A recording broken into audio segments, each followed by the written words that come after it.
start, I just want to go ahead and retract my statement about Kirara from last week.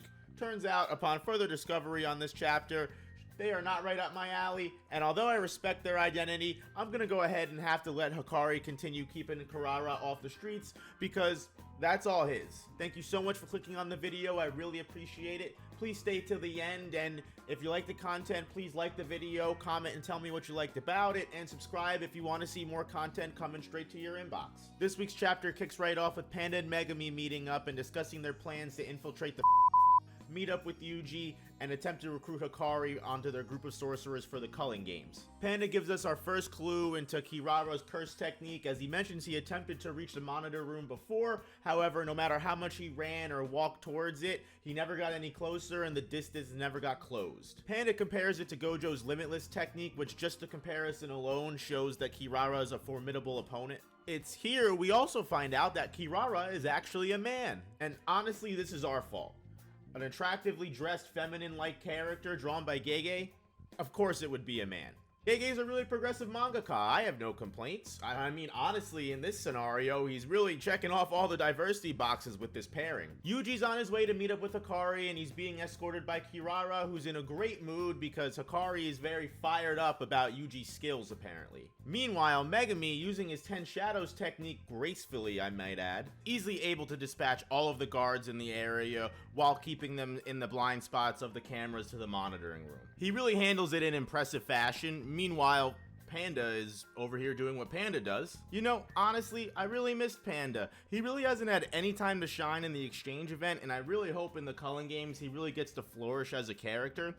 Honestly, I really hope the culling games opens up a lot of opportunities for all of the second years, because Inumaki hasn't done anything this entire series. Like, even right now, where is he? After dispatching all of the guards, both Panda and Megumi meet up on the roof.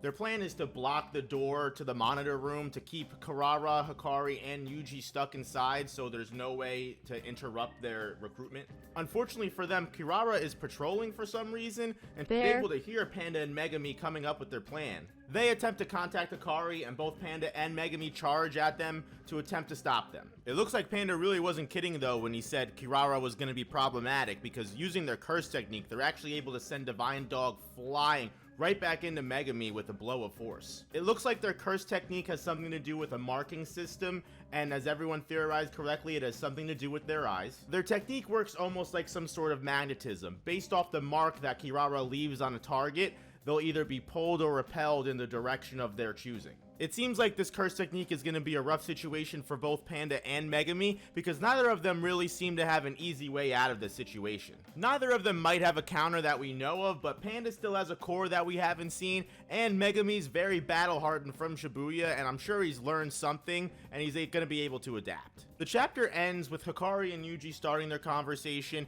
and at this angle, Hakari does look kinda cool, and I may have jumped the gun clowning him. I hope next chapter we get to see a little bit more of the fight between Kirara, Panda, and Megumi, but we all know Gege, and he does like to rush things. Also, if Kirara has this boss-ass technique, I'm really excited to see what Hakari's able to bust out. If we were to measure a man's strength based off of Toto metrics, then we would base a man's strength off their fetishes.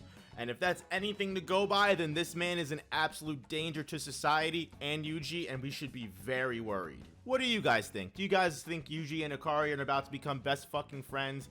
What do you think of Kirara's curse technique? Let me know in the comments. But that's pretty much it for this week's chapter, guys. I really appreciate it if you made it all the way to the end. Please leave a like if you enjoyed the video, and subscribe and hit the bell if you want more anime and manga content sent right through your feed. I appreciate you all for watching, and I'll see you guys in the next one.